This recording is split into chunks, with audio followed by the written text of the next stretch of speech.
क्यों कहते हैं हमारी श्री किशोरी जी को इतनी करुणामयी सरकार? क्यों कहते हैं हमारी लाडली जी को इतनी दयालु? क्योंकि उनका स्वभाव सच में ऐसा ही है। एक बार उनका भक्त उनको रोकर पुकारने क्या लगे, दौड़ी चली आती हैं।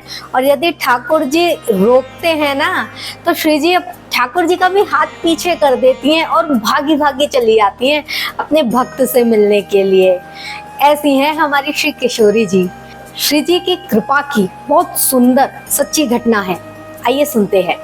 बरसाने के पास काम्यवन में एक बाबा जी रहा करते थे, श्री माधव दास बाबा जी। ये जगन्नाथ जी वाले माधव दास जी नहीं है, ये ब्रजवासी, ये बरसाने के माधव दास बाबा जी है, जो श्री जी को बहुत लाड़ करते थे, श्री जी का खूब भजन किया करते थे। एक बार ऐसे ही अपनी कुटिया में विश्राम कर रहे थे और उनके मन में अचानक से एक विरह वेदना उत्पन्न हुई, ये सोच सोचकर कि मैं इतने समय से श्री जी का भजन कर रहा हूँ और अभी तक मेरी श्री किशोरी जी ने, मेरी लाडली जी ने मुझ पर कृपा नहीं की, मुझे दर्शन नहीं दिए। उनका स्वभाव तो बहुत सहज, बहुत सरल है, वो निश्चित ही मेरे ही भजन में कमी रह गई होगी, मुझ में ही कोई दोष होगा।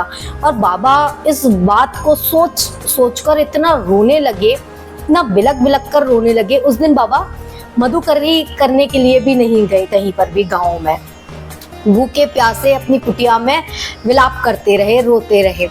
शाम का समय था, अचानक से एक छोटी सी कन्या ने दरवाजा खटखटाया। वो भीतर आई और कहती है, बाबा आज से मधुकरी करवे नहीं गए हो, ले मैया ने तेरे काजे मधुकरी भेजी है, पाए ले जाकू। बाबा ने उस लाली से पूछा, अरे लाली तू कौन है, कहाँ ते आई है? अरे बाबा मैं ब्राह्मण की छोरी हूँ, मैं यहीं तो रहता हूँ, यहीं पास में रहता हूँ।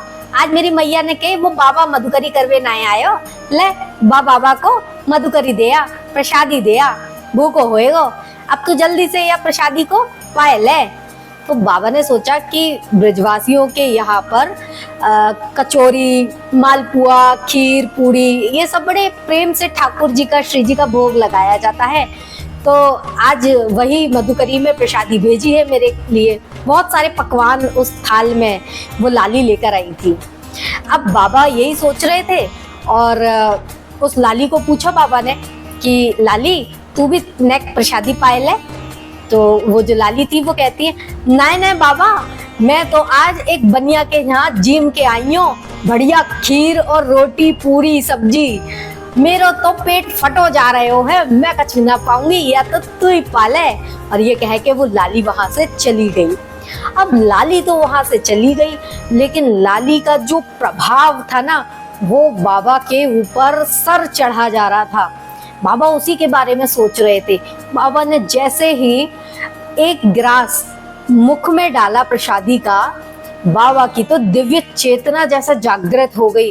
बाबा के आंखों में से आंसू बहने लगे, उनका पूरा शरीर कांपने लगा और उस लाली की छवि नृत्य करने लगी बाबा के नेत्रों के आगे। एक अलग सी सुगंध, इतनी दिव्य सुगंध उस भोजन में से आ रही थी। बाबा तुरंत समझ गए कि ये कोई ब्राह्मण की छोरी ना थी, ये तो मेरी अधिष्ठात्री देवी, मेरी श्री किशोरी जी, मेरी राधा रानी जी थी, जो स्वयं मेरे लिए मधुकरी लेकर आई, मुझे दर्शन देने आई, क्योंकि मैं विरह वेदना में तड़प रहा था अपनी श्री जी के लिए। यदि वो कोई ब्राह्मण की छोरी होती तो वो बनिए के यहाँ जिमने क्यों जाती? निश्चित ही किसी बनिए ने बड़े प्रेम पूर्वक, बड़े दिल से हमारी श्री किशोरी जी को भोग लगाया होगा, क्योंकि हमारी श्री किशोरी जी का ही स्वभाव ऐसा है जो भेदभाव नहीं करती, जो प्रेम से बुलाता है उसके यहाँ दौड़ी चली जाती है, और जो प्रेम से जो कुछ भी भोग अर्पित करता है उसको आरोगती है।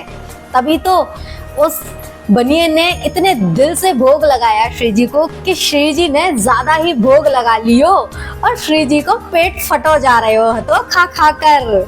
और बाबा यही बात सोच सोच कर इतने व्याकुल होने लगे, इतने बेचैन होकर रोने लगे कि मेरी श्री किशोरी जी मुझे दर्शन देने आई, मेरे लिए मधुकरी लेकर आई और मैं उन्हें पहचान नहीं पाया। बाबा फूट फूट कर बस यही सब सोच सोच कर रोने लगे। देखा, हमारी श्री किशोरी जी का स्वभाव बिल्कुल ऐसा ही है। यदि आप दिल से श्री जी से कोई भी रिश्ता मानिए, कोई भी, आप स्वामिनी जो मानिए, आप श्री राधा रानी जी कह कह के रोइए, कुछ भी मानिए, आप पुकारिए उन्हें, निश्चित श्री जी अपनी अनुभूति कराती हैं कि वो आपके आसपास हैं। बस हमें समझने में थोड़ी सी देर हो जाती है। बहुत कृपालु है हमारे श्री जी। तो ये लीला प्रसंग आपको कैसा लगा कमेंट करके जरूर बताइएगा। मेरी श्री किशोरी जी के लिए एक बार जोर से जयकारा तो लगा ही सकते हैं कमेंट बॉक्स में राधे राधे लिखकर, है ना। तो वीडियो को लाइक करके और भी लोगों के साथ शेयर कर सकते हैं और ऐसे ही सुंदर सुंदर लीला प्रसंग सुनने के लिए हमारे चैनल को फॉलो भी कर सकते हैं, सब्सक्राइब कर सकते हैं। धन्यवाद। राधा रमन लाल जी की जय हो।